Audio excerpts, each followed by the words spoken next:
पद्धतीने मागील 4 वर्षामध्ये शिवसेना बळकट केलेली आहे. कार्यकर्त्यांच्या ग्रामपंचायतच्या निवडणुकांमध्ये देखील एकनाथ शिंदे साहेबांनी कार्यकर्त्यांना पाठबळ दिलेलं आहे. त्यांच्या पाठीशी खंबीरपणे उभे राहिलेले आहेत.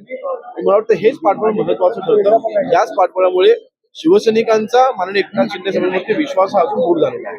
किरण पावसकर यांनी जे विधान केलेलं आहे त्याच्यावरनं चौफेर टीका होते की ही काय मुलं आणि नातवंड हे पाळणाघर नाहीये.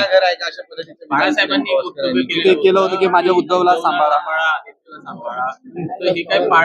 त्यांचं स्टेटमेंट काही मी पाहिलेलं नाहीये. वंदनीय बाळासाहेबांनी त्यावेळेस जो काही आदेश दिला होता, अर्थातच विचार आपण हा केला पाहिजे की आज जर का वंदनीय बाळासाहेब ह्यात असते, आज जर का बाळासाहेब असते तर उद्धवजी काँग्रेस सोबत उभे असते का? हा प्रश्न हा प्रत्येक शिवसैनिकांच्या मनामध्ये जेव्हा निर्माण होतो त्यावेळेला उत्तर एकच मिळतं की नाही. वंदनीय बाळासाहेब कधीही काँग्रेससोबत जाऊ शकत नव्हते किंवा जाणार नाहीत. आणि म्हणून मला वाटतं आजची भूमिका त्यांची जी असलेली आजची भूमिका आहे म्हणजे उद्धवजींची असलेली आजची भूमिका ही महत्वाची आहे आणि त्याच्यामुळे त्यांची अधोगती आहे.